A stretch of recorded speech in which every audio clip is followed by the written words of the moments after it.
Okay, ठीक है। सो double pointer में क्या हम करते हैं, सबसे पहले उसकी टाइप बताते हैं, देन डबल स्ट्राइक यूज करते हैं, देन हम उसका जो भी नेम होता है उसको यूज कर लेते हैं। अब डबल पॉइंटर बेसिकली क्या होता है, किसी नेक्स्ट पॉइंटर का एड्रेस स्टोर करवाता है। जिस लास्ट टाइम जो हमने एग्जांपल देखी जिसमें ये था कि हमारे पास एक इंट वेरिएबल एक्स है, जिसमें हमने कोई भी वैल्यू लेट सपोज 10 स्टोर करवा दी। ठीक है। अब हमने एक पॉइंटर, जो सिंपल पॉइंटर है वो बनाया इंट स्टैटिक पी से, और इसमें हम एक्स का एड्रेस स्टोर करवा। ठीक है। तो डबल पॉइंटर बेसिकली क्या कहता है, double pointer pointing towards an other pointer. ठीक है। सो ये जो डीपी आपका है, जो हमने पॉइंटर बनाया था, इसमें एड्रेस स्टोर होता है इस पी पॉइंटर का। लेट्स सपोज ये पी जो पॉइंटर है, इसका एड्रेस मेरे पास 0x100 है, तो वो इस डीपी के पास स्टोर होगा, इसीलिए ये इस पी पॉइंटर को पॉइंट कर रहा है। ठीक है। और डीपी पॉइंटर का इट सेल्फ आप कह लें एड्रेस 0x200 है, और जो एक्स वेरिएबल हमने बनाया है लेट्स सपोज उसका एड्रेस जो है वो 0x50 है। एक्स वेरिएबल है और उसमें मेरे पास 10 स्टोर है। तो जब पी ये वाली इंस्ट्रक्शन जैसी एग्जीक्यूट होगी, इसका मतलब क्या है कि पी में हमने एक्स का एड्रेस स्टोर करवा रहे हैं, यानी कि पी में 0x50 स्टोर। सो इसलिए पी इसको पॉइंट कर रहा है। तो जो सिंपल पॉइंट है उसमें हम क्या कर रहे हैं, कोई भी वेरिएबल है उसका एड्रेस स्टोर करवा रहे हैं। ठीक है। और जो डबल पॉइंटर है उसमें हम एक और पॉइंटर का एड्रेस स्टोर करवा रहे हैं, जिसमें आगे किसी वेरिएबल का एड्रेस स्टोर है। जी। किसी चीज का पॉइंटिंग करवाना तो नल पॉइंटर कैसे संकेत। उसमें नल का आपके पास कीवर्ड होता है। लेट्स सपोज आप एक पॉइंटर बना रहे हैं इंट स्टैटिक पी, और आप इसको नल से इनिशियलाइज करना चाहते हैं, तो ये कैपिटल वर्ड में NULL आप नल लिख दें। तो ये नल का जो कीवर्ड है उसको यूज करते हुए आप उसको नल असाइन कर। ठीक है। लेकिन इसको अगर आप नल वाले पॉइंटर को डी रेफरेंस करेंगे तो वो आपका कंपाइलर एरर देगा। सारे डेटा टाइप्स के लिए यही नोट होता है। सारे टाइप्स के लिए यही नोट होता है। जी, आप यूज कर। ओके। नेक्स्ट, इसमें से अभी तक कोई क्वेश्चन हो आपका? अच्छा, उसके बाद जो हमने चीज डिस्कस की थी वो एक 1D रे हमने देखा था सिंपली कैसे बनाते हैं। तो 1D रे का क्या, 1D रे अगर आप ही पे एलोकेट करना चाहते हैं तो सिंपली हमने क्या करना है, उसको न्यू का कीवर्ड यूज करना है और किसी भी पॉइंटर से उसको पॉइंट करवाना है। अगर मैं विजुअलाइजेशन के अकॉर्डिंगली बात करूँ तो एक मैं पॉइंटर बनाता हूँ। लेट्स सपोज P1 एक पॉइंटर है। ठीक है। तो उसमें मैं क्या करता हूँ, जो रे का स्टार्टिंग इंडेक्स है उसको जो एड्रेस है उसको स्टोर करवाता हूँ। लेट्स सपोज वो 0x100 था, तो उसको मैंने स्टोर करवाया, तो अब अरे का जो स्टार्टिंग एड्रेस है उसको पॉइंट करना शुरू कर दिया बस। अब यही जो चीज मैंने विजुलाइज की, अगर मैं इसको कोडिंग में लिखना चाहूँ तो मैं क्या लिखूंगा, इंट स्टैटिक P1। और नेक्स्ट आगे जो डायनेमिक मेमोरी एलोकेशन करनी है उसके लिए क्या कीवर्ड यूज करते हैं हम, न्यू का कीवर्ड यूज करेंगे। और उसके बाद हम उसकी टाइप बताएंगे, किस टाइप की मेमोरी एलोकेट करना चाह रहे हैं। वो इन टाइप के तो वो इंटीजर टाइप उसको बता देंगे। और कितना उसका साइज हम रखना चाह रहे हैं, लेट्स सपोज अगर 10 साइज के तो आप यहाँ पे 10 पास कर देंगे। तो यहाँ पे आपके पास जो अरे बनेगी वो 10 साइज की होगी, जिसमें हमारे पास 0 से 9 तक इंडेक्सेस होंगे। ये इसमें किसी को कंफ्यूजन हो? जी ठीक है, एमएल इसमें क्लियर है आपको? ओके। अच्छा, अब जिस तरह हमने एक 1D रे बनाई है, अगर हम इसको 2D में ट्रांसफॉर्म करना चाह रहे हैं तो क्या मैं इसको इस तरह विजुलाइज कर सकता हूँ, लेट्स सपोज मेरे पास एक पॉइंटर P1 है, जस्ट लाइक P1 ऊपर था उसने एक रे को पॉइंट किया। तो मैं ये कह रहा हूँ कि अगर P1 है वो एक रे को पॉइंट करे। ठीक है। सिमिलरली एक P2 पॉइंटर है वो भी एक रे को पॉइंट करे, जो कि डायनामिक हो। P3 एक पॉइंटर है वो भी एक रे को पॉइंट करे। तो इस तरह हम जितने भी 2D अरे बनाना चाह रहे हैं, जितने बाय जितने जितनी रोज और जितने कॉलम्स रखवाना चाह रहे हैं, हम उतने पॉइंटर्स लें और हर पॉइंटर को पॉइंट करवा दें एक 1D अरे के साथ। तो विजुअलाइजेशन में इस तरह आपको लग रहा है कि 2D अरे बन जाएगी हमारे पास। अगर आपके पास एक अरे ऑफ पॉइंटर्स है बेसिकली, जो कि एड्रेस को मैनेज कर रही है, किसके एड्रेस को, जो कि स्टार्टिंग एड्रेस है हर अरे का, 1D अरे का। तो अगर मैं एक पॉइंटर्स की अरे बना लूं और उसमें हर जो पॉइंटर है वो पॉइंट कर रहा हो एक डायनेमिक अरे को, 1D अरे को, तो क्या हम 2D अरे अचीव कर सकते हैं? कॉलम पे स्टार्ट कॉलम के? Start unpointed hmm. Row two start. वो भी अभी देखते हैं ना हम। अच्छा, अब डबल पॉइंटर किस लिए यूज होता है? डबल पॉइंटर हमने सबसे पहले देखा कि डबल पॉइंटर क्या करता है, एक ऐसे पॉइंटर का एड्रेस स्टोर करवाता है जो आगे किसी मेमोरी एड्रेस को, वेरिएबल को पॉइंट कर रहा होता है। तो अब इसका जो आप कह रहे हो ना कि ये इसका एड्रेस हमारे पास कहाँ से आएगा, ये जो हमने 1D अरे बनाई है पॉइंटर्स की, इसका एड्रेस हम स्टोर करवाएंगे किसी डबल पॉइंटर में। लेट्स सपोज आपने ARR आपने डबल पॉइंटर का नेम रखा है। ठीक है। अब इसका अपना एड्रेस मैं कहता हूँ 0x50 है। ठीक। और लेट्स सपोज ये जो अरे हमारे पास पॉइंटर्स की अरे है, इसका अपना एड्रेस क्या है, 0x100। तो 0x100 इस डबल पॉइंटर में स्टोर होगा। ठीक है। ये जो आपने int static double static ARR बनाया, तो ये जो डबल पॉइंटर है इसमें पॉइंटर्स की रे का एड्रेस स्टोर है, और उसके बाद स्टार्टिंग एड्रेस स्टोर है, और देन जो फिर P1 है उसको 1D रे का स्टार्टिंग एड्रेस है उसमें। ठीक है, इसमें कोई कंफ्यूजन आपको, कोई क्वेश्चन अभी तक इसमें से? सही है, फिर से समझ। अच्छा, इसमें मैं ये कह रहा हूँ कि जो हमारे पास अरे ऑफ पॉइंटर्स है, तो ये हमारे पास लेट्स सपोज एक P1 पॉइंटर है, P2 P3, ये रे ऑफ पॉइंटर्स है जिसमें हमारे पास मल्टीपल पॉइंटर्स पड़े हुए हैं। ठीक है, अब ये जो हर पॉइंटर है उसमें मैं कहता हूँ कि जो नेक्स्ट 1D रे है उसका एड्रेस पड़ा हुआ, लेट्स सपोज 0x500 था इसका एड्रेस, तो ये P1 के पास पड़ा हुआ है, तो P1 इसको पॉइंट कर रहा है 1D रे में। सिमिलरली अगर इसका एड्रेस 0x1000 था, तो P2 में वो पड़ा हुआ है, P2 इसको पॉइंट कर रहा है। इसका एड्रेस अगर 0x2000 था, तो वो 2000 P3 में पड़ा हुआ। अब ये पॉइंटर जो P1 P2 P3 है, ये क्या कर रहे हैं, किसी वेरिएबल जो हमारे पास मेमोरी है उसको पॉइंट कर रहे हैं। ठीक है, और जो डबल पॉइंटर है वो क्या कर रहा है, वो रे ऑफ पॉइंटर्स को पॉइंट कर रहा है, इसलिए हम डबल स्टैटिक यूज करते हैं और डबल पॉइंटर को यूज करते हैं। ठीक है, तो अब ये जो हमने लास्ट टाइम इसका कोड भी किया था, इसका कोड करवाने की जरूरत है, या मैं इधर लिख देता हूँ, आप उसको ट्रांसलेट कर लें। सो अगर मैं इसमें करवाना चाह रहा हूँ, सबसे पहले तो हमें अरे ऑफ पहला जो हमें स्टेप लेना पड़ेगा, क्या करना है, हमने 2D पॉइंटर बनाना है। तो इन डबल स्टैटिक ARR हम लिखेंगे, और 2D पॉइंटर को हम किसको पॉइंट करवाना चाह रहे हैं, अरे ऑफ पॉइंटर्स को। तो अरे ऑफ पॉइंटर जितने भी आप रोज लेना चाह रहे हैं, आप उतने अरे ऑफ पॉइंटर्स रखवाएं। लेट्स सपोज आप 10 रोज लेना चाह रहे हैं, तो आपको 10 पॉइंटर्स रखवाने पड़ेंगे। अगर आप 100 रोज लेना चाह रहे हैं, तो आपको 100 पॉइंटर्स रखवाने पड़ेंगे, जो कि आगे नेक्स्ट 1D को कैटर कर रहे हो। ठीक है, सो अब यहाँ पे मैं न्यू का कीवर्ड यूज करता हूँ, और अब जो मैंने अरे बनानी है वो इन टाइप के पॉइंटर्स की बनानी है, तो उसके लिए मैं टाइप कर बताऊंगा इसको इंट स्टैटिक, और देन आगे मैंने उसका साइज बताना है। सो जितने भी नंबर ऑफ रोज आप रखवाना चाह रहे हो, आप उसका साइज इधर पास कर दें। तो जो भी रो का वेरिएबल होगा, लेट्स सपोज अगर आपने उसमें 10 स्टोर करवाया हुआ है, तो वहां पे आपके पास 10 आ जाएगा। ठीक है, तो अब ये जो मैंने एक इंस्ट्रक्शन लिखी है, इसमें हमारे पास क्या हो रहा है कि जो भी आपका ARR डबल पॉइंटर है, उसने पॉइंट करना शुरू कर दिया, ये इतना हिस्सा इसमें कवर हो गया। ठीक है, जो आपके P1 P2 P3 और P10 तक ये जाएंगे, अगर आपने 10 रोज बनानी है, तो ये चीज हमने अचीव कर ली है। अब नेक्स्ट स्टेप में हम क्या करना चाह रहे हैं कि हमारे पास जो भी पॉइंटर है, उस हर पॉइंटर पे हम जाएं और उसको एक एड्रेस एलोकेट कर दें। ठीक है, और वो एड्रेस किसका होगा, जो कि डायनेमिकली हमने एक 1D रे बनाई हुई है उसका होगा। तो ये काम अचीव करने के लिए हमें क्या करना पड़ेगा?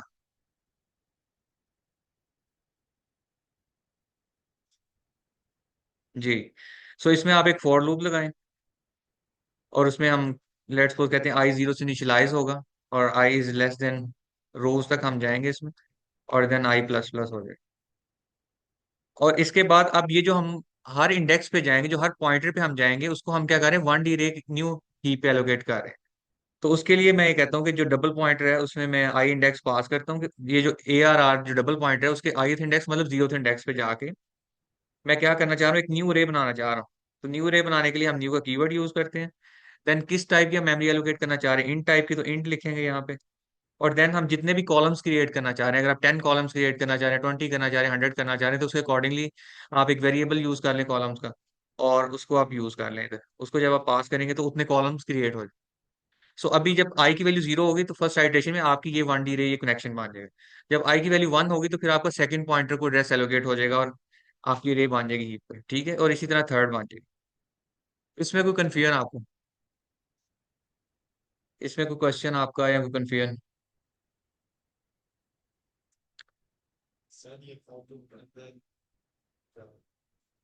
फोर लूप के अंदर ये हो रहा है कि जो आपका डबल पॉइंटर है उसको हम इंडेक्स दे रहे हैं। लेट्स सपोज डबल पॉइंटर के नेम मैंने ARR रखा हुआ था, ये जो ARR है, अगर उसमें मैं आई पास करता हूँ, ARR किसको पॉइंट करे, 0x100 को, जो कि हमारे पास स्टार्टिंग एड्रेस है। आई इनिशियली 0 है, तो मैंने 0 का ऑफसेट उसको पास किया, तो वो बेसिकली P1 को पॉइंट कर रहा है। अब हम कह रहे हैं जो P1 पॉइंटर है उसमें आप क्या करो, उसको मेमोरी एलोकेट कर दो, कितने साइज की, जो उसमें 10 साइज के, लेट्स सपोज अगर आप 10 कॉलम रखवाना चाह रहे हो, तो एक 1D रे बन जाएगी 10 साइज। ठीक है, और वो उसको एलोकेट हो जाएगी। जी, इस चीज में समझ आई आपको या नहीं? जब आई की वैल्यू उसके बाद नेक्स्ट आइटरेशन में 1 हो जाएगी, तो फिर क्या होगा, ये जो आपका ARR ऑफ आई है, जब वो 1 होगा तो ये P2 पे चला जाएगा। ठीक है, और P2 में क्या होगा, अगेन एक न्यू 1D रे डायनेमिकली ही पे बनेगी, और वो उसको पॉइंट कर रहा होगा। देन आई की वैल्यू 2 हो जाएगी तो फिर वो नेक्स्ट पॉइंटर पे मूव करेगा, और सिमिलरली ये अगले से अगले पॉइंटर पे जाता जाएगा जितनी भी रोज आप बनाना चाह रहे हैं उसमें। ठीक है, उसके अगेंस्ट उतने कॉलम वाली वो रे आपको देते हैं। इसमें कोई कंफ्यूजन आपको?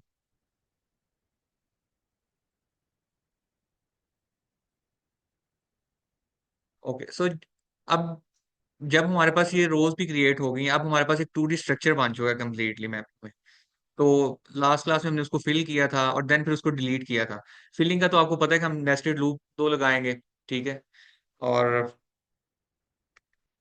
2D अरे को जिस तरह नॉर्मली हम फिल करते हैं, I0 से लेके आप जितनी भी रोज करवाना चाह रहे हैं उतनी आप फिल करवाएं, और जे को आप 0 से लेके जितने भी कॉलम्स आपने करवाने हैं वो करवा दें, और देन आपको सिंटेक्स उसका आइडिया है कि जो भी हमारे पास डबल पॉइंट उसका नेम और उसमें इंडेक्सेस पास कर दें आई और जे के। ठीक है, और उसमें जो भी आप वैल्यू, लेट्स सपोज अगर I+J करवाना चाह रहे हैं तो वो आप सिंपली उसमें प्लेस करवा। तो ये दो फोर लूप आप नेस्टेड लगाएंगे तो आप वैल्यूज पॉपुलेट कर दें। तो इसमें जो लास्ट इंपॉर्टेंट इसका पार्ट था वो ये था कि मेमोरी को हमें डी एलोकेट करना होता है। जो हमने ईप के ऊपर मेमोरी बनाई है उसको हम डी एलोकेट करना जरूरी है। ठीक है, तो डी एलोकेशन का याद है किसी को, क्या सिंटेक्स यूज किया था हमने? हाँ, सो अगर आपने सिंपली एक 1D अरे को डिलीट करना हो तो आप क्या करते हैं, सिंपली डिलीट लिखते हैं, डिलीट का कीवर्ड, और उसके बाद स्क्वायर ब्रैकेट्स आती हैं, और देन आप उस पॉइंटर का नेम दे देते हैं जो कि 1D अरे को पॉइंट कर रहा होता है। ठीक है, तो अभी हमारे केस में क्या होगा, वो ARR होगा। ARR क्यों होगा, क्योंकि आई जो है, आई थे, ये जो डबल पॉइंटर ARR है इसके ith इंडेक्स, लेट्स वो 0th इंडेक्स के ऊपर एक पॉइंटर पड़ा हुआ है जो कि एक 1D रे को पॉइंट कर रहा है। फिर देन इसके सेकंड जो एड्रेस है जो कि फर्स्ट इंडेक्स है उसके ऊपर एक पॉइंटर पड़ा हुआ है जो कि आगे रे को पॉइंट कर रहा है। तो हम एक फोर लूप लगाएंगे, और फोर लूप के अंदर क्या होगा, हम इसमें डिलीशन परफॉर्म करते हैं। जी, ये हर फोर लूप ये एक फोर लूप लगेगा जिस तरह हमने, और उसमें लेट्स सपोज I0 से शुरू होकर रोज तक जाएगा जितने भी आपने पॉइंटर रखे हुए हैं, और उसमें ये वाली इंस्ट्रक्शन एग्जीक्यूट हो जाएगी। तो आपके हर पॉइंटर के ऊपर जाके वो जो 1D रे एलोकेट हुई हुई थी वो रिमूव होना शुरू हो जाएगी इसमें। ये जो हमने बनाई है ना, ये सबसे पहले जब आई की वैल्यू 0 होगी तो ये रिमूव हो जाएगा, फिर 2 होगी तो फिर ये रिमूव, देन ये रिमूव। और जैसे ही हमारा लूप एग्जीक्यूशन खत्म हो जाएगी तो एंड पे हमने क्या इंस्ट्रक्शन ऐड करनी है, फॉर लूप की कंप्लीशन के बाद हमने क्या डिलीट करना चाह रहे हैं। तो हमारे पास जो डबल पॉइंटर है वो जिस मेमोरी एड्रेस को पॉइंट कर रहा है। ठीक है, ये जो डबल पॉइंटर है ये रे पॉइंटर्स को पॉइंट कर रहा है। तो एंड पे ये वाली जो 1D रे है इसको हम डिलीट कर दें। ठीक है, इसमें कोई कंफ्यूजन हो आपको? लास्ट टाइम इसका हमने कोड क्लास में कर लिया था तो इसलिए जी।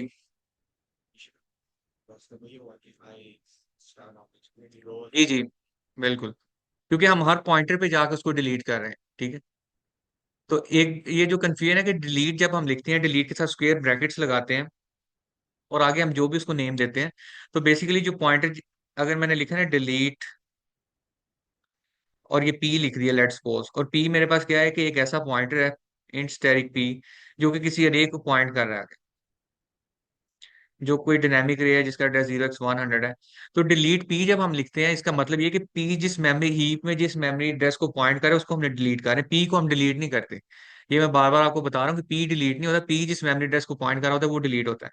क्योंकि पी हमेशा स्टैक के ऊपर बनता है, जितने भी आपके वेरिएबल्स हैं जो आपके पॉइंटर्स हैं वो सारे स्टैक पे उनको मेमोरी एलोकेट होती है। तो वो सिस्टम खुद ही जब उनका फंक्शन एग्जीक्यूशन स्टॉप होती है तो ऑटोमेटिकली उनसे मेमोरी डी एलोकेट हो जाती है। ठीक है, तो जो सिर्फ हमने हीप के ऊपर मेमोरी एलोकेट की हुई है उसी को हमने डिलीट करना है जी।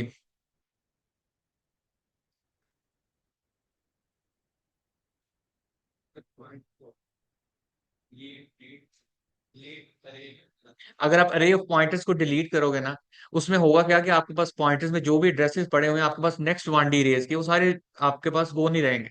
तो आपकी जो 1D रेज है वो वैसे सिस्टम में रिटेन रहेंगे। ठीक है, लेकिन आप उनके एड्रेसेस लूज कर दोगे। उसका मतलब ये है कि आपकी मेमोरी रिटेन है लेकिन आप उसको यूटिलाइज नहीं कर पा रहे आप कहीं पे भी, ये चीज। पॉइंटर्स को अगर डायरेक्ट डिलीट करते हैं आप, लेकिन ये जो आपने डायनेमिक अरे बनाई है पॉइंटर्स की, ये डिलीट हो जाएगी।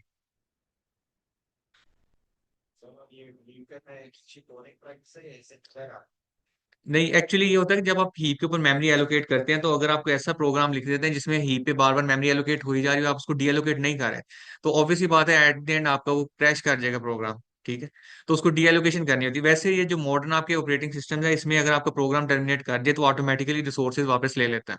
ठीक है, लेकिन जैसे आप एम्बेडिंग सिस्टम की किसी प्रोजेक्ट पे काम कर रही है, कोई इस तरह की चीज है, तो उसमें फिर आपको बेस्ट प्रैक्टिस ये है कि जब आप ही पे मेमोरी एलोकेट करें तो उसको डिलीट करें साथ। जी, एनी अदर क्वेश्चन? और कोई क्वेश्चन इसमें? ओके, नेक्स्ट हमारे पास जो है इसमें कुछ चीजें हम डिस्कस करना चाह रहे हैं वो, दोस्तों जो भी अभी हमने डिस्कस किया उसको हम कोड कर लेते हैं। डायनामिक 2D रे जो हम बनाना चाह रहे हैं, ठीक है। सो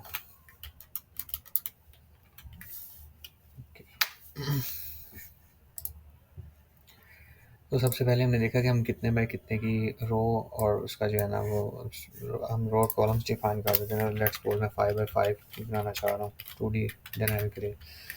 सो मैं इसको हार्ड कोडेडली 5 वैल्यूज रो और कॉलम को साइन कर देता हूँ। और उसके बाद जो सबसे पहला हमने थ्योरी में जो हमने काम किया था 2D पॉइंटर डबल पॉइंटर बनाया था हमने, जो जिसके आगे वो पॉइंट कर रहा था एक रे ऑफ पॉइंटर्स को, ठीक है।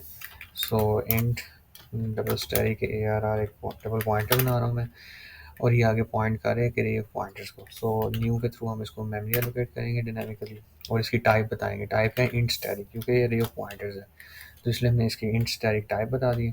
और देन आगे हम उसका साइज बता देते। सो जो कितनी रोज़ हम रखना चाह रहे हैं, सो लेट्स सपोज अगर मैं 5 रोज़ रखना चाह रहा हूँ तो मैं चाह रहा हूँ कि रे ऑफ 5 पॉइंटर्स बने, तो 5 पॉइंटर्स हम रखवाना चाह रहे हैं, तो यहाँ पे मैं रो पास कर दूंगा, ठीक है। सो जितनी भी मैं रोज़ इधर पास कर दूंगा उतनी अरे ऑफ पॉइंटर्स बन जाएंगे। So let's suppose P1 P2 P3 P4 and P5। तो बेसिकली उसमें जो हर पॉइंटर होगा वो आगे एक 1D रे को पॉइंट कर रहा होगा। तो इस चीज़ को अचीव करने के लिए हम सिंपली एक फोर लूप लगाते हैं और int I is equal to 0 से इसको इनिशियलाइज कर देते हैं। देन हम आई इज़ लेस देन, क्योंकि हम 5 तक लेके जाना चाह रहे हैं इसको, तो आई इज़ लेस देन रो करते हैं और आई प्लस प्लस करते हैं, क्योंकि हम चाह रहे हैं कि हर जो अरे ऑफ पॉइंटर्स में जो हर पॉइंटर है वो पॉइंट करे एक डायनामिक 1D अरे को। जो कि हमने डिस्कस किया हो कि 0x500 को P1 पॉइंट कर रहा है, 0x1000 को P2 पॉइंट कर रहा है, इस तरह जो भी कुछ डायनामिक एड्रेसेस है, ठीक है। ओके, सो इसके बाद जो हमारे पास है, इसको अगर मैं देखना चाहूँ तो इसको अगर मैं मेमोरी एलोकेट करूँ तो इसमें क्या होगा, रे ऑफ आई जो भी इंडेक्स में इसको पास करूँ, लेट्स सपोज आई इनिशियली 0 होगा, तो रे ऑफ आई में जब इसको पास करूँगा तो इनिशियली आई 0 है, तो ये फर्स्ट P1 की अब हम बात कर रहे हैं, तो P1 को हम क्या करना चाह रहे हैं, पॉइंट करवाना चाह रहे हैं न्यू 1D रे को। तो न्यू का कीवर्ड यूज़ होगा यहाँ पे, और किस टाइप की मेमोरी, इन टाइप की एलोकेट करना चाह रहा हूँ, और उसका साइज़ बता दूंगा जितने भी हम कॉलम्स रखवाना चाह रहे हैं। तो ये इसके, तो अब क्या होगा, जब आई की वैल्यू 0 होगी तो P1 के लिए भी एक 1D रे बन जाएगी, जब आई की वैल्यू 1 होगी तो फिर P2 के लिए, देन P3 के लिए, और करते करते हम ये अचीव कर लेंगे। उसके बाद जो नेक्स्ट स्टेप हमने इसमें किया है वो कुछ यूँ किया है कि हम कुछ वैल्यूज़ इसमें पॉपुलेट करवाना चाह रहे हैं, ठीक है। सो वैल्यूज़ जब हम पॉपुलेट करवाना चाहेंगे इसमें, तो और इसमें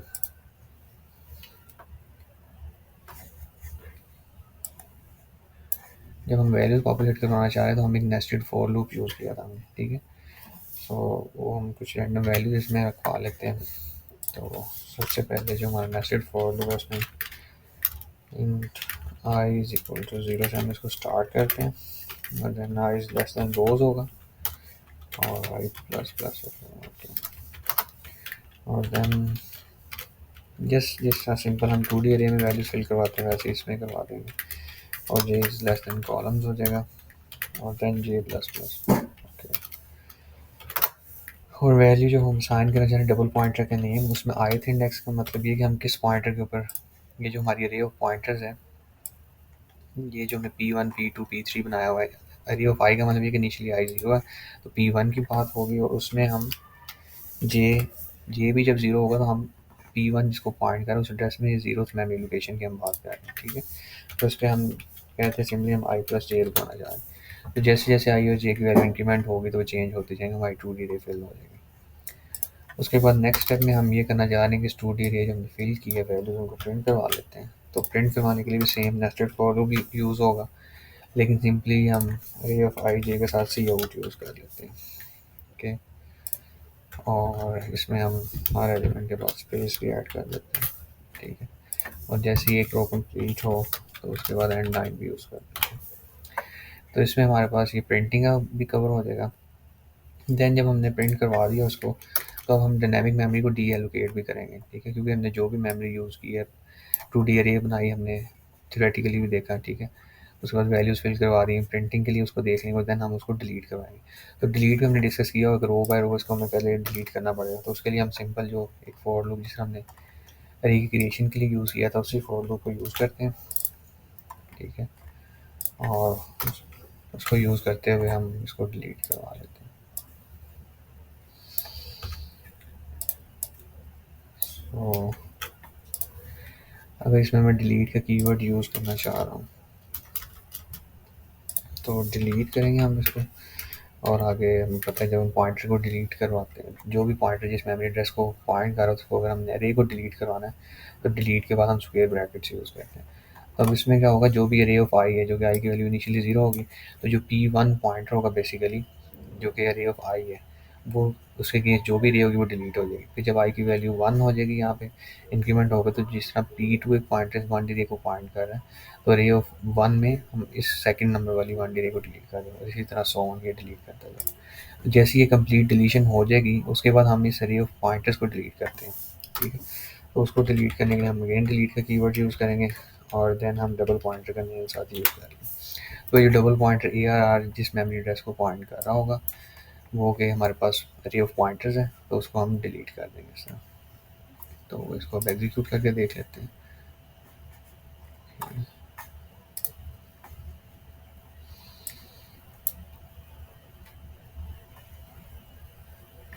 सो ये इसमें कुछ रैंडम वैल्यूज़ हमने जो आई प्लस जे के थ्रू रखवाई वो आ गई, और देन एट द एंड ये प्रोग्राम सक्सेसफुली एग्जीक्यूट हो गया। अब अगर मैं इसको विजुअलाइजेशन करना चाह रहा हूँ तो विजुअलाइजेशन के लिए भी हम इसको यूज़ कर लेते हैं सपोर्ट को 7 और पाइथन ट्विटर पे जाते हैं और यहाँ पे इसको पेस्ट कर देते हैं, ओके, और नेक्स्ट इसको विजुअलाइज कर लेते हैं।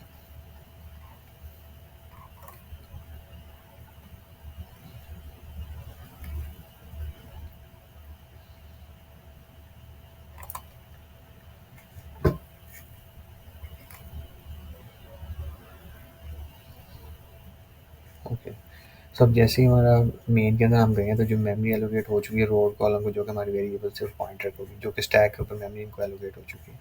अब जैसे ही मैं नेक्स्ट स्टेप पे जाऊँगा तो रो और फाइव फाइव पे वैल्यूज असाइन हो गई रो और कॉलम को, और देन हमारा जो डबल पॉइंटर है उसके अगेंस्ट हमने एक अरे ऑफ पॉइंटर्स बना लिए, ठीक है, जो कि हमने थ्योरी में भी डिस्कस किया था कि अरे ऑफ पॉइंटर्स बनेगी। अब इनमें से क्या होगा, नेक्स्ट स्टेप में हर पॉइंटर्स जो है वो आगे एक अरे को पॉइंट कर रहा है, ठीक, जो कि हमारे पास जितने भी हमने कॉलम्स भी बताया साइज़, उतने साइज़ की अरे बनी हुई है 1D। अब नेक्स्ट पॉइंटर भी पॉइंट करेगा सिमिलरली नेक्स्ट, और ये हमारे पास जो 5 साइज़ का है वो आगे 1D रे को पॉइंट करना शुरू कर देंगे, ठीक है। तो जो 1D हर पॉइंटर के अगेंस्ट हमने एक 1D डायनामिक अरे रखवाई। अब इनके अंदर हम कुछ वैल्यू स्टोर करना चाह रहे हैं, जो कि हमें नेस्टेड लूप को यूज़ करते हुए ये वैल्यू 0 1 2 3 4 आ गई, ठीक है।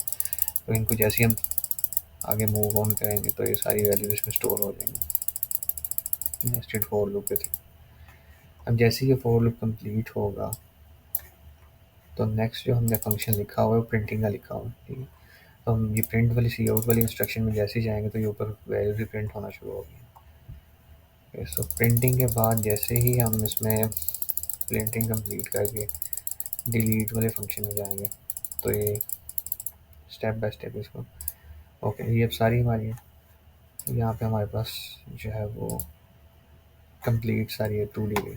अब जैसे ही फोर लूप के अंदर जा गए डिलीट अरे ऑफ आई, अरे ऑफ आई का मतलब ये कि ये वाला जो पॉइंटर है, ठीक है, आई की जब जीरो वैल्यू तो इस पॉइंटर की बात होगी, ये जिस मेमोरी एड्रेस को पॉइंट कर रहा होगा वहाँ पे पूरी अरे डिलीट हो जाएगी। तो जैसे ही मैंने स्टेप एग्जीक्यूट किया वो अरे डी एलोकेशन हो गई उस मेमोरी की। दोबारा जब आई की वैल्यू 1 होगी तब इस पॉइंटर की बात होगी तो इसकी मेमोरी डी एलोकेट हो जाएगी। देन अगेन जब आई की वैल्यू 2 होगी तो नेक्स्ट पॉइंटर की, और करते करते इसी तरह सारी 1D रेस यहाँ से डी एलोकेट हो गई। अब लास्ट में हमारा फोर लूप ब्रेक करेगा तो ये अरे ऑफ पॉइंटर्स थी हमने बनाई, अब इसको भी हम यहाँ से डिलीट कर देंगे, जो कि ARR जो डबल पॉइंटर्स को पॉइंट कर रहा है, तो ये भी डिलीट हो जाएगा। लेकिन हम ये देखें जो वेरिएबल्स बनाए थे हमने और जो ARR है वो अभी तक स्टैक पे है, इसको हमने डिलीट नहीं किया, ARR खुद नहीं डिलीट हुआ, ARR जिस मेमोरी को पॉइंट कर रहा था वो डिलीट हुई। तो जैसे हमारा ये एग्जीक्यूशन कंप्लीट होगी तो ये एट द एंड हमारे पास आउटपुट होगी। डायरेक्ट डिलीट करते हैं आप, लेकिन ये जो आपने डायनेमिक अरे बनाई है पॉइंटर्स की, ये डिलीट हो जाएगी। मैं किसी को नहीं प्राइस से ऐसे चलेगा। नहीं, एक्चुअली ये होता है कि जब आप हीप के ऊपर मेमोरी एलोकेट करते हैं, तो अगर आपको ऐसा प्रोग्राम लिख देते हैं जिसमें हीप पे बार बार मेमोरी एलोकेट हो ही जा रही है, आप उसको डी एलोकेट नहीं कर रहे, तो ऑब्वियसली बात है एट द एंड आपका वो क्रैश कर जाएगा प्रोग्राम। ठीक है, तो उसको डी एलोकेशन करनी होती है। वैसे ये जो मॉडर्न आपके ऑपरेटिंग सिस्टम है, इसमें अगर आपका प्रोग्राम टर्मिनेट कर दिया तो ऑटोमेटिकली रिसोर्सेज वापस ले लेता है। ठीक है, लेकिन जैसे आप एम्बेडिंग सिस्टम की किसी प्रोजेक्ट पे काम करें या कोई इस तरह की चीज है, तो उसमें फिर आपको बेस्ट प्रैक्टिस ये है कि जब आप हीप पे मेमोरी एलोकेट करें तो उसको डिलीट करें साथ। जी, एनी अदर क्वेश्चन? और कोई क्वेश्चन इसमें? ओके, नेक्स्ट हमारे पास जो है इसमें कुछ चीजें हम डिस्कस करना चाह रहे हैं, वो पॉइंटर से रिलेटेड है। 2D रेस से या डायनामिक रेस से रिलेटेड आपको कोई क्वेश्चन है तो भी पूछ लें, फिर हम सिंपल पॉइंटर्स पे जा रहे हैं। ओके, अच्छा, तो पॉइंटर अभी तक जो आप लोगों ने देखा होगा, वो आप सिंपली क्या करते हैं, इंट स्टैरिक पी बना देते हैं पॉइंटर। सो अगर मैं इसके आगे पहले कॉन्स्ट लगा दूं तो क्या होगा? कॉन्स्ट इंट स्टैरिक पी लिख दूं तो क्या डिफरेंस आएगा इसमें? क्या? एक ही मेमोरी एड्रेस को पॉइंट करेगा, और इसके अलावा क्या आंसर? जी, क्या नहीं कर सकते? वैल्यू चेंज नहीं कर सकते। ओके, अगर मैं एक सिंपल पॉइंटर बनाता हूँ तो यूजली आपने देखा वो पॉइंटर अरिथमेटिक के थ्रू हम क्या करते हैं, हम सिंपली पी प्लस प्लस करते हैं उसको। ठीक है, तो पी प्लस प्लस से क्या होता है, वो अगले एड्रेस में मूव कर जाता है। लास्ट क्लास में हमारी डिस्कशन हुई थी कि अगर हम जंप करना चाह रहे हैं, इंटीजर टाइप का पॉइंट है तो 4 बाइट का जंप लेता है वो। ठीक है, कैरेक्टर टाइप का पॉइंट है तो 1 बाइट का जंप लेता है। तो हम पॉइंटर में प्लस प्लस करके उसको आगे मूव करवा देते हैं, एक तो ये काम करते हैं। दूसरा काम हम क्या करते हैं कि स्टैरिक पी यूज करके उसको डी रेफरेंस कर लेते हैं। पॉइंटर अगर किसी मेमोरी एड्रेस को पॉइंट कर रहा है तो स्टैरिक पी करके हम वैल्यू को ओवरराइट कर लेते हैं उसमें। ऐसा ही करते हैं, ये दो काम किए हो ना अपने पॉइंटर्स के साथ। ओके, सो अभी देख लेते हैं, अगर आपने कॉन्स्ट लगा दी है, ये जो आपने सिंपल पॉइंटर बनाया था इसमें तो ये दोनों चीजें अलाउ हैं। आप जो पॉइंटर जिस एड्रेस को पॉइंट कर रहा है उसको भी आप चेंज कर सकते हैं, और आप उस वैल्यू को डी रेफरेंस भी कर सकते हैं। ठीक है, इसकी विजुअलाइजेशन थोड़ी सी बना लेते हैं साथ इसमें। सो लेट्स सपोज कि ये एक पी पॉइंटर है,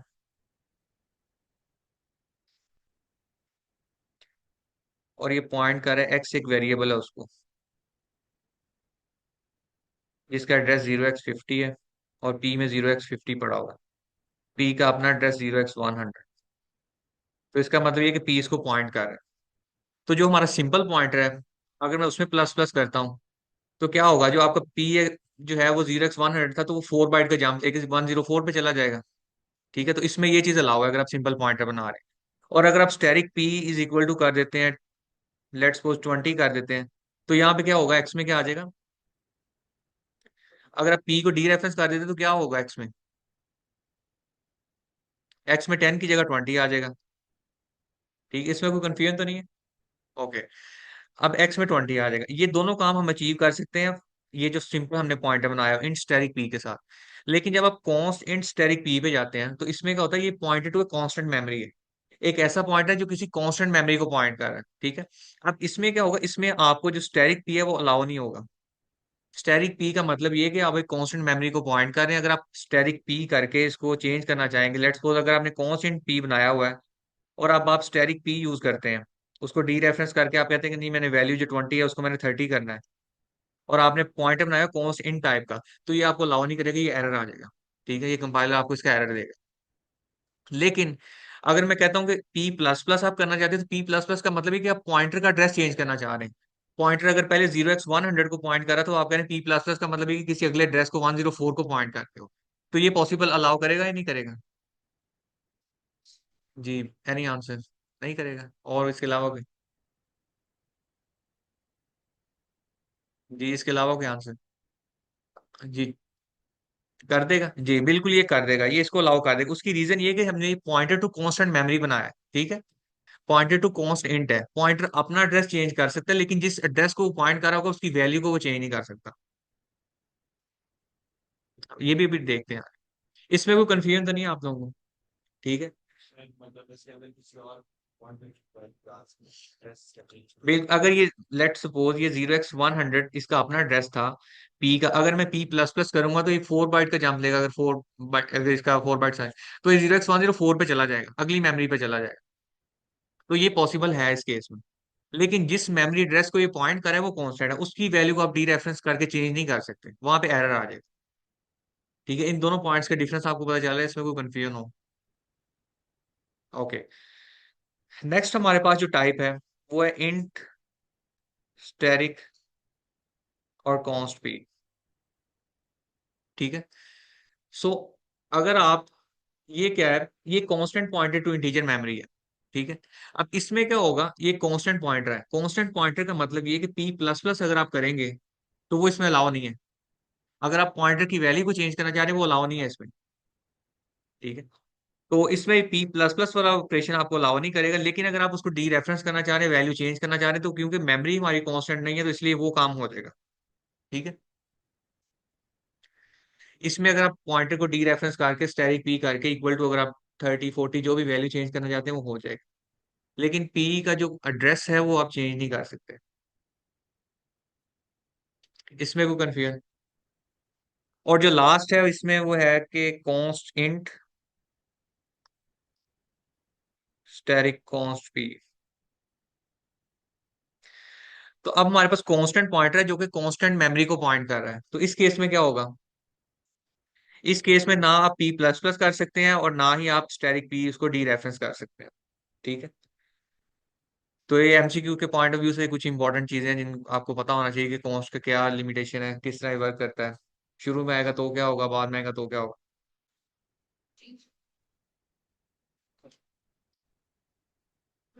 एक्चुअली, अच्छा, बात ये कि ये जो आपने पॉइंटर बनाया है ना, अगर आप इसके थ्रू वैल्यू चेंज करना चाहेंगे या इसके थ्रू डी रेफरेंस करना चाहेंगे तो फिर एरर आएगा।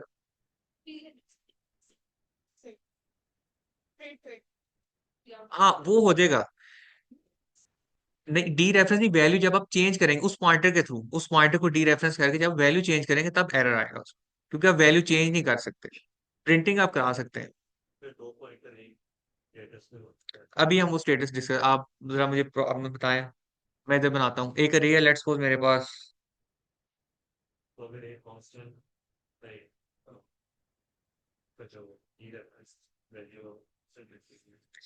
पॉइंटर किस टाइप का होगा, मुझे थोड़ा सा बता दें, कॉन्स्ट इधर आएगा। इनमें से किस टाइप का पॉइंटर बनाना चाह रहे हैं आप? दूसरा वाला, ओके। कांस्टेंट पी, एक हमारे पास पॉइंटर आ गया जी, फर्स्ट वाला। ओके। एक सिंपल पॉइंटर आप बना रहे हैं इंट स्टैटिक, इसका नाम रख देते हैं हम क्यू। ठीक हो गया। और इसको आप मेमोरी एड्रेस पॉइंट करने जा रहे हैं रे का स्टार्टिंग एड्रेस, तो मैंने लेट्स को इसको साइन कर दिया ARR, क्योंकि रे का जो 1D रे का नेम जो है वो स्टार्टिंग एड्रेस ही होता है। हाँ जी, और क्या होगा इसमें? एक और पॉइंटर कौन सा, कॉन्स्ट वाला बनाना है?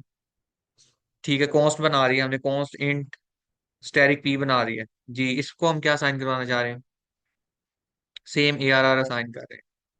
ओके, अगर मैं इसकी विजुअलाइजेशन में जाता तो अब मेरे पास पी और क्यू दो पॉइंटर हैं, ये एक पी पॉइंटर है और एक क्यू है, ये दोनों एक ही मेमोरी एड्रेस को पॉइंट करें। अब आप क्या करना चाहते हैं? अब जो कॉन्स नहीं, जो कि क्यू पॉइंटर है आपका, ठीक है। अब क्यू पॉइंटर आपका सिंपल पॉइंटर है, अब अगर आप उसके थ्रू उसको डी रेफरेंस करके लेट्स सपोज आप कहते हो static Q is equal to 5 करना है, तो 5 हो जाएगा। ठीक है। लेकिन अगर आप स्टैटिक पी करके करना चाहते हो, अगर आप static P is equal to 5 करना चाहते हो या 10 करना चाहते हो, तो क्या ये अलाउ करेगा? नहीं करेगा, क्योंकि जो आपने पी बनाया हो वो डिफरेंट पॉइंटर है, क्यू एक डिफरेंट पॉइंटर है।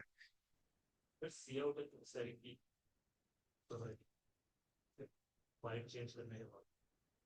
आउट स्टैटिक पी अगर आप करेंगे, लेट्स सपोज यहाँ पे पहले इनिशियली रे में 1 पड़ा हुआ था, आपने इंस्ट्रक्शन एग्जीक्यूट की static Q is equal to 5 कर दिया, यहाँ पे 5 आ। अब अगर आप यहाँ पे सी आउट स्टैटिक पी करेंगे तो क्या प्रिंट होना चाहिए?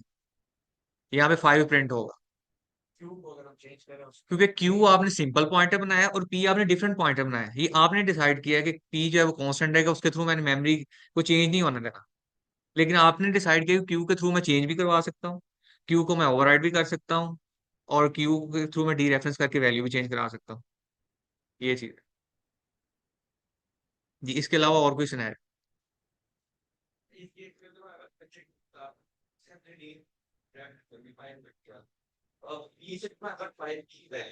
बिल्कुल 5 ही प्रिंट होगा, क्योंकि पी और क्यू एक ही मेमोरी एड्रेस को पॉइंट कर रहे हैं ना। तो अब अगर आप स्टैटिक पी को सी आउट करवाएंगे तो आपके पास 5 ही प्रिंट होगा।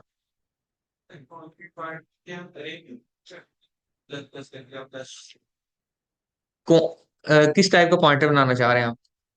अच्छा, जो आपका कांस्टेंट पॉइंट, अब कांस्टेंट पॉइंटर कौन से वाला है हमारे पास? कांस्टेंट पॉइंटर ये है जो हमने थर्ड नंबर पे डिस्कस किया हुआ है। कांस्टेंट पॉइंटर में क्या है कि हम मेमोरी, उसकी मेमोरी एड्रेस चेंज ही नहीं कर सकते। लेट सपोज अगर आपका पी 0x100 को पॉइंट करे तो मैं उसमें पी प्लस प्लस नहीं कर सकता, वो नेक्स्ट एड्रेस को पॉइंट नहीं करेगा। ठीक है, तो ये एरर देगा आप। तो इसका मतलब ये है कि जिस मेमोरी एड्रेस पे वो स्टार्टिंग में उसको मिल गया सिर्फ वही रहेगा उसका मेमोरी एड्रेस, ये। लेकिन आप static P is equal to 10 कर सकते हैं, 20 कर सकते हैं, वैल्यू को चेंज कर सकते हैं, मेमोरी को चेंज कर सकते हैं, लेकिन उसका एड्रेस चेंज नहीं कर सकते। ठीक।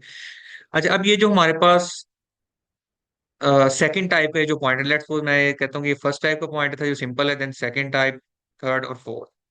सेकंड टाइप का जो पॉइंटर है कहाँ पे यूज कर सकते हैं हम? कॉन्स इंट स्टैटिक पी, जहाँ पे मेमोरी को हम चेंज नहीं करना चाह रहे, जो हमारे पास चीजें आ गई उनको एज इट इज यूटिलाइज कर रहे हैं।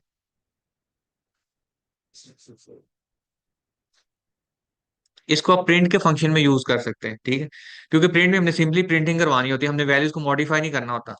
तो आप वहां पे कॉन्स्टेंट स्टैटिक पी रखवा सकते हैं। ठीक है, तो जो भी आपके पास अरे आएगी उसका जो ड्रेस होगा उसमें हम आइटरेट तो कर सकते हैं, आगे पीछे मूव कर सकते हैं, लेकिन उसमें हम वैल्यू को चेंज नहीं कर सकते। अच्छा, अब जो अरे का नेम है, लेट्स सपोज आपने एक 1D अरे डिक्लेयर की, और जब भी आप अरे के नेम को प्रिंट करवाते हैं तो क्या प्रिंट होता है? स्टार्टिंग एड्रेस प्रिंट हो जाता है उसका। ठीक है, तो लेट्स सपोज अगर मेरे पास इस अरे का नाम AR है,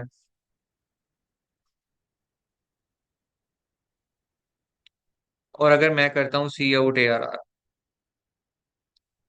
तो मेरे पास जो चीज प्रिंट होगी वो लेट्स सपोज 0x100 इसका स्टार्टिंग एड्रेस प्रिंट हो जाएगा। अगर मैं AR प्लस प्लस करता हूँ, क्या ये अलाउ करेगा मुझे? AR प्लस प्लस किया है कभी किसी ने? कोई एक्सपेरिमेंट किया हो? AR जो अरे का बेस नेम है बेसिकली, जो कि उसका, अरे AR जो है ना वो हमेशा फर्स्ट इंडेक्स को, जो उसका स्टार्टिंग एड्रेस है उसको पॉइंट करता है। ठीक है, तो फिर ये किस टाइप का पॉइंटर हुआ?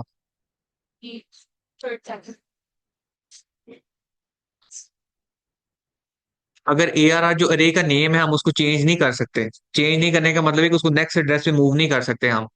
ठीक है, तो फिर वो किस टाइप का पॉइंटर होगा? वैल्यू चेंज कर सकते हैं, हम एड्रेस की बात कर रहे हैं। तो वो थर्ड टाइप का होगा, वो एक कांस्टेंट पॉइंटर है। ठीक है, जो अरे का नेम है। इसमें कोई कंफ्यूजन? ये मैं तो जब बनाया क्यों बनाया था जो कॉन्स्टेंट चीजें पॉइंट कर सकते क्यू आपने एक सिंपल पॉइंटर बनाया था। हैं। बस इंटीजर पॉइंट। जी, क्यू एक सिंपल इंटीजर पॉइंटर। हाँ, तो दूसरा वाला वो सिर्फ कॉन्स्टेंट इंटीजर्स में पॉइंट कर सकता है, यहाँ पे तो हमें इंटीजर रेट पे पॉइंट कर रहे हैं। दूसरे वाला किसकी बात कर रहे हैं आप? बात कर रहा हूँ कॉन्स्टेंट ऐसे रहेगा। जी, वो सिर्फ एक पॉइंटर है फॉर कॉन्स्टेंट इंटीजर। वो हम पॉइंटर की टाइप बता रहे हैं कि ये पॉइंटर जिस मेमोरी को पॉइंट करेगा वो कांस्टेंट, उसको हम चेंज, इस पॉइंटर के थ्रू हम चेंज नहीं कर सकते, लेकिन उसका मतलब ये नहीं कि जिस मेमोरी को ये पॉइंट करे वो कांस्टेंट। हाँ जी, ये चीज जरूरी नहीं। अदरवाइज तो फिर अगर हम कांस्टेंट ना डिक्लेयर करते तो वहीं पे उसको एरर दे देना चाहिए था। लेकिन मैंने आपको ये नहीं कहा कि हमें कांस्टेंट पहले डिक्लेयर करना है देन हम इसको यूज करेंगे।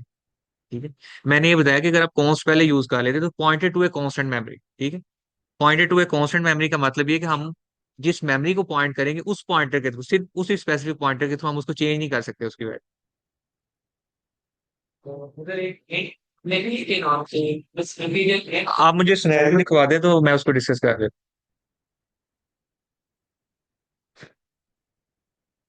अच्छा, अगर हम इंट, लेट्स सपोज के अगर हम इंट ए बनाते हैं तो माइक ऑफ कर दूं? आपको आवाज आ रही है सही वैसे?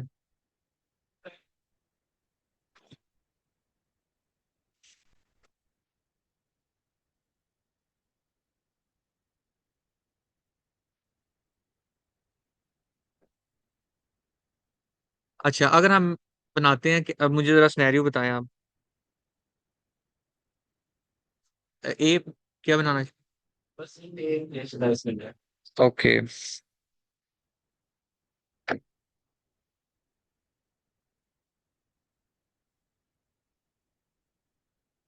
इंट ए इनिशियलाइज करना चाह रहा हूँ किस नंबर के साथ? फाइव। 5 के साथ, जी ठीक हो गया। कौन teacher asterisk pointer is equal to address of. Const integer static pointer is equal to address of A. Okay. तो बस ये कर सकते हैं हम, क्योंकि वो तो कांस्टेंट की टीचर पोटेंशियल बस सिंपल। कांस्टेंट इंटीजर नहीं है वो, बिल्कुल ठीक है, लेकिन हम इसको पॉइंट करवा सकते हैं। अब इसमें सिनेरियो का बना है कि जो पी है आपके पास पॉइंटर है, वो किसको पॉइंट कर रहा है? एक ए वेरिएबल उसको पॉइंट कर रहा है। लेट्स सपोज पी मेरे पास ये पॉइंटर है और उसमें एड्रेस पड़ा हुआ है ए का, वो लेट्स सपोज 0x100 मैं कह देता हूँ ए का एड्रेस है। ये जो आपके पास ए है और इसमें वैल्यू आपने 5 प्लेस करवाई हुई है, इसका एड्रेस 0x100। ठीक है। तो 0x1 और पी का अपना एड्रेस जो है मैं लेट्स सपोज कहता हूँ 0x500 है पी का एड्रेस। अब पी के थ्रू आप क्या कर सकते हैं? P is a pointer to a constant memory. ठीक। आप पी प्लस प्लस कर सकते हैं। पी प्लस प्लस का मतलब ये है कि पी अगर 0x500 पड़ा हुआ था तो वो 0x504 पे चला जाएगा, उसको पॉइंट करना शुरू कर देगा। ठीक है। लेकिन आप क्या नहीं कर सकते? आप static P is equal to, मैं अगर 10 करना चाह रहा हूँ तो ये काम नहीं मैं कर सकता, उसको डी रेफरेंस करके जो उसकी वैल्यू चेंज करना चाह रहा हूँ वो नहीं मैं कर सकता। ठीक है, क्योंकि वो एक कांस्टेंट मेमोरी को पॉइंट कर रहा है। लेकिन लेट सपोज अगर आप एक पॉइंटर बनाते हैं इंट स्टैटिक क्यू और उसमें भी आप ए का एड्रेस दे देते हैं, ठीक है, तो ये क्यू यहाँ पे कोई पॉइंटर बन रहा है जिसमें ए का एड्रेस क्या पड़ा हुआ 0x100 और इसका अपना एड्रेस लेट्स सपोज 0x300 है। ठीक है। तो अब क्या हो रहा है? क्यू एक सिंपल पॉइंटर है जो कि एक इंटीजर मेमोरी को पॉइंट कर रहा है। तो अगर अब मैं स्टैटिक क्यू करता हूँ इज इक्वल टू 10 कर देता हूँ तो क्या होगा? ए पे 5 की जगह 10 आ जाएगा। ठीक है। ए की वैल्यू ओवरराइड हो जाएगी। सो ये जो, जी, बस एक में सिंपल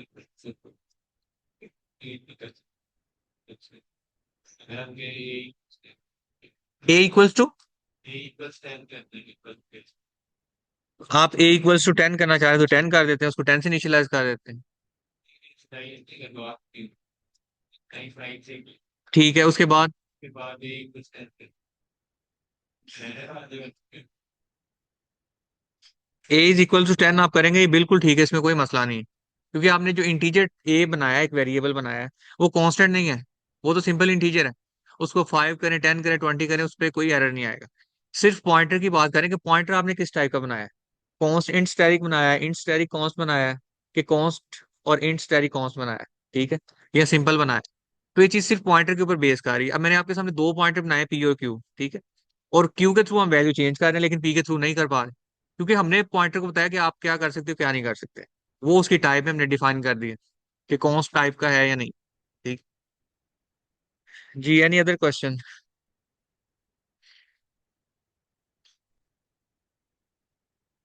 जी, पॉइंटर से रिलेटेड कोई क्वेश्चन हो आपका तो पूछ लें। ये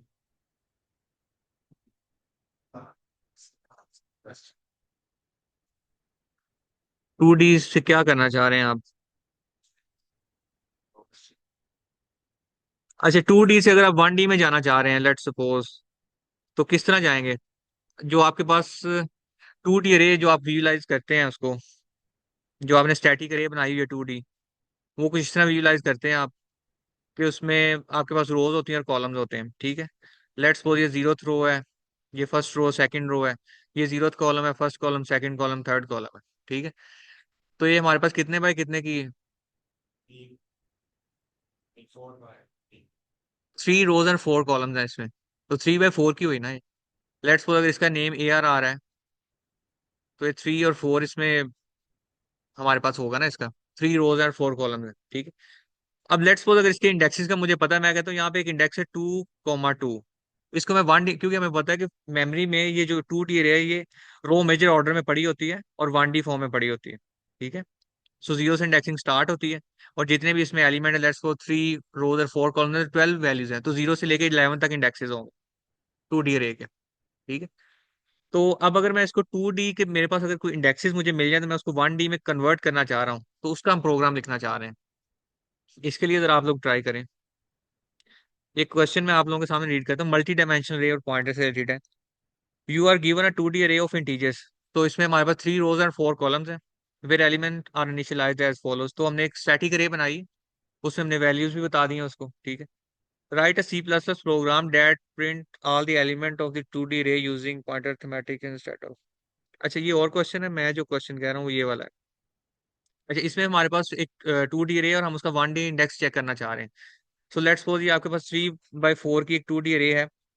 तो अगर उसमें सेकंड रो और थर्ड कॉलम, हमें पता है कि सेकंड रो और थर्ड कॉलम पे कौन सी वैल्यू आ रही है। तो 0th रो ये वाली है, फर्स्ट रो और सेकंड रो। सेकंड रो में थर्ड कॉलम 0, 1, 2 और 3। तो 2, 3 पे मेरे पास ये 12 वैल्यू पड़ी हुई है। अगर मैं इसका 1D में इंडेक्स देखना चाह रहा हूँ तो वो क्या होगा, वो 11 इंडेक्स होगा, ठीक है। तो इसके लिए हम एक प्रोग्राम लिखना चाह रहे हैं, फंक्शन लिखना चाह रहे हैं, वो लिखेंगे आप जरा अभी।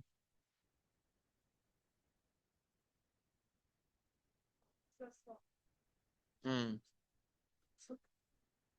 तो इस चीज की अंडरस्टैंडिंग है, अगर मैं इसको, ये जो दोनों मेरे पास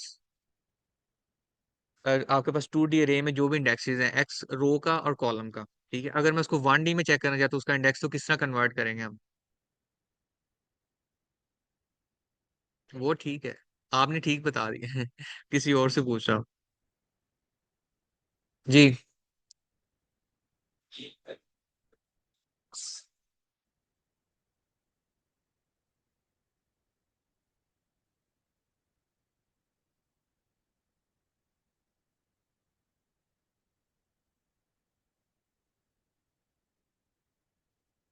तो यहाँ पे हमें गिवन क्या है। एक तो हमारे पास पता है कि अगर मैं इसको रो को लिखता हूँ RI से, कि रो इंडेक्स हमें पता है जो कि हमारे पास 2 है, और कॉलम आउटपुट देख लेते हैं हम। एक्चुअली इसमें ना हम इसको, ये इसको आप छोड़ दें भी फिलहाल। अगर मैं इसको देखना चाह रहा हूँ 3/4 की, मेरे ये क्लियरली विजिबल है आपको, 3 रोज और 4 कॉलम्स है इसमें। तो लेट्स सपोज अगर मैं 2, 3 पे चेक करना चाह रहा हूँ जो कि 12 वैल्यू है, अगर मैं इसका इंडेक्स देखना चाह रहा हूँ तो क्या होगा 1D में। 1D में अगर मेरे पास 12 एलिमेंट्स पड़े हुए हैं तो उसका इंडेक्स क्या होगा, 0 से लेके 11 तक ही होगा ना इंडेक्स, जो अरे है। तो इसका 11th इंडेक्स बनता है, ठीक है। सो अब अगर मुझे पता है कि इसमें जो मैं चेक करना चाह रहा हूँ वो मेरे पास कौन सा पॉइंट है, 2, 3 सेकेंड रो, 2, 3 पॉइंट अगर मैं चेक करना चाह रहा हूँ, तो हमें पता है इंडेक्सिंग 0 से स्टार्ट होती है, 0, 1 और 2, ठीक है। तो सेकंड रो उसमें थर्ड कॉलम कौन सा, 0, 1, 2 और 3, ये 12 वाला बनता है। तो इसका इंडेक्स हमारे पास 11 ही आना चाहिए ना 1D में। इसमें कोई कंफ्यूजन तो नहीं है आपको। सो अब इसकी कन्वर्जन की बात हम करना चाह रहे हैं। अगर मुझे रो इंडेक्स का पता है जो कि RI हमने बता दिया 2 है, और कॉलम इंडेक्स मेरे पास 3 है, तो इसके लिए क्या फॉर्मूला बना सकते हैं हम फंक्शन में पास करें और उसको किस तरह बताएं कि इसका जी। Multiply by column plus column. Okay. So ये जो आपके पास रो, रो टोटल रोज आप कह रहे हैं या सिर्फ रो इंडेक्स कह रहे हैं। ओके, जो रो हमें जिसमें हम देखना चाह रहे हैं, लेट्स सपोज ये सेकंड रो का इंडेक्स है। तो RI हम क्या करेंगे, रो इंडेक्स RI को मल्टीप्लाई करवाएंगे किसके साथ, जो नंबर ऑफ कॉलम्स हैं, ठीक है, नंबर ऑफ कॉलम के साथ। सो RI मेरे पास 2 है, टोटल नंबर ऑफ कॉलम्स मेरे पास कितने हैं, इसमें 4 है। तो 2 × 4 कितना हो जाएगा, 8 हो गया। और अब इसमें हम ऐड क्या करना चाह रहे हैं, जो उसका कॉलम इंडेक्स है, ठीक है। तो जब कॉलम इंडेक्स में ऐड करूंगा तो +3 हो जाएगा, और 8 + 3 कितना हो जाएगा, 11 हो जाएगा। सो अगर आपके पास 2D अरे के इंडेक्सेस गिवन हो, रो का इंडेक्स गिवन है, कॉलम का इंडेक्स गिवन है, और आप उसको 1D मेमोरी में, जिससे हमें पता है कि मेमोरी में आपके पास जो रे होती है वो 1D की फॉर्म में ही होती है, ठीक है। अगर आप उसका इंडेक्स कंप्यूट करना चाह रहे हैं तो सिंपली आपने उसका रो इंडेक्स को मल्टीप्लाई करवा दें उसके टोटल कॉलम्स के साथ, और उसमें कॉलम इंडेक्स ऐड करवा दें, तो आप उसका इंडेक्स फाइंड आउट करते हैं। वो भी पढ़ के देख लेते हैं क्या करना है। उससे पहले पॉइंटर अरिथमेटिक में कुछ स्टूडेंट्स के एक दो जो क्वेश्चन थे वो मैं देख लूं कि पॉइंटर अरिथमेटिक में हमने देखा था जो हमारे पास 2D अरे है, उसमें जो बार बार एक क्वेश्चन रिपीट हो रहा था वो ये था कि अगर मैं एक तो अरे का नेम यूज करता हूँ, ये जस्ट लाइक ARR है और मेरे पास 3/4 की ही ये 2D अरे है, ठीक है। तो अगर मैं इसमें अरे का नेम यूज करके उसमें +1 करता हूँ तो हम कौन सी रो को पॉइंट कर रहे हैं यहाँ पे? लेट्स सपोज एक मेरे पास ARR अरे है, ठीक है, और उसमें कुछ वैल्यूज पड़ी हुई है 1, 2 और देन 3, 4, ठीक है। तो अब अगर मैं ARR में +1 करता हूं तो अब ये किस एड्रेस को पॉइंट कर रहा होगा यहाँ पे? और एक मैं सिंपल एक पॉइंटर बनाता हूँ इंट स्टैटिक p, और उसमें मैं एड्रेस स्टोर करवा देता हूँ इसके 0th इंडेक्स, ठीक है, उसकी रो भी 0 और आई कॉलम भी 0। किस में? यही अभी हम डिस्कस करने लगे हैं कि ये जो ARR+1 है और ये P+1 है, इसमें क्या डिफरेंस होगा? ये एक पॉइंटर मैंने पॉइंट करा है स्टार्टिंग इंडेक्स को, आपको पता है ARR जो रे है 2D, उसका स्टार्टिंग एड्रेस को P भी पॉइंट कर रहा है, और रे का नेम भी एक स्टार्टिंग एड्रेस को पॉइंट करता है। तो मैंने ARR में +1 किया, P में +1 किया, डिफरेंस कहाँ पे है?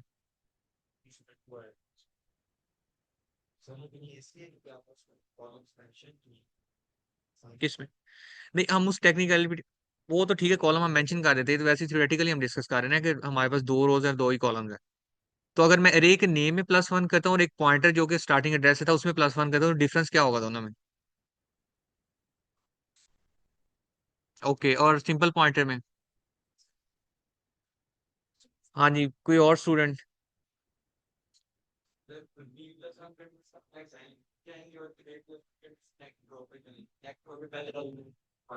ओके, सो अब ये देखें, जो मैंने 2D अरे बनाई मेमोरी में किस तरह पड़ी हुई है, 1, 2, 3 और 4। मेमोरी में तो 1D की फॉर्म में पड़ी हुई है ना। अब अगर आपने एक P पॉइंटर बनाया जो कि स्टार्टिंग एड्रेस को पॉइंट कर रहा है, तो जब मैं उसमें +1 करता हूँ तो वो क्या करता है, अगले एड्रेस को पॉइंट करना शुरू कर देता है, ठीक है। और इन टाइप का पॉइंटर है मेरे पास, अगर आप उसमें +1 करते हो तो 2 को पॉइंट करना शुरू कर देगा, +2 करेंगे तो 3 को पॉइंट करना शुरू कर देगा, ठीक है, +3 करेंगे तो ये उसको नेक्स्ट एलिमेंट को पॉइंट करना शुरू कर। लेकिन ARR के केस में क्या है, ARR जो रे का जो नेम है बेसिकली वो किसको पॉइंट कर रहा है, वो स्टार्टिंग एड्रेस इस कंप्लीट को पॉइंट कर रहा है वो, ठीक है। अगर आप कभी इसका एरर देखें ना, अगर आप सिंपली सिर्फ स्टैटिक पी बना के ARR लिखेंगे तो वो आपको एरर देगा। जो रे का नेम है वो बेसिकली एक ऐसी रे को पॉइंट करेगा इस केस में जिसमें कि दो आगे इंटीजर्स पड़े हुए हैं, ठीक है। तो इसलिए जब भी आप अरे के बेस नेम में ऐड करेंगे तो इट डिपेंड्स कि यहाँ पे कितने आपने कॉलम्स रखवाए हैं। मतलब अगर दो कॉलम्स हैं तो वो 8 बाइट का जंप लेगा, अगर चार कॉलम्स हैं तो वो 16 बाइट का जंप लेगा। तो वो बेसिकली जब आप A+1 करेंगे तो जो अगला इंडेक्स होगा, जो अगली रो होगी, वो वहां पे मूव कर देगा, ठीक है। तो सिंपल पॉइंटर क्या होगा, अगर उसमें +1 करेंगे तो वो सिंपल जंप लेगा, जो स्टार्टिंग एड्रेस से 4 बाइट का जंप लेके आगे मूव कर जाएगा, आगे मूव। लेकिन अरे का बेस जो एक्चुअल नेम है उसका, अगर आप उसमें +1 करेंगे तो अगली रो पे शिफ्ट हो। जी।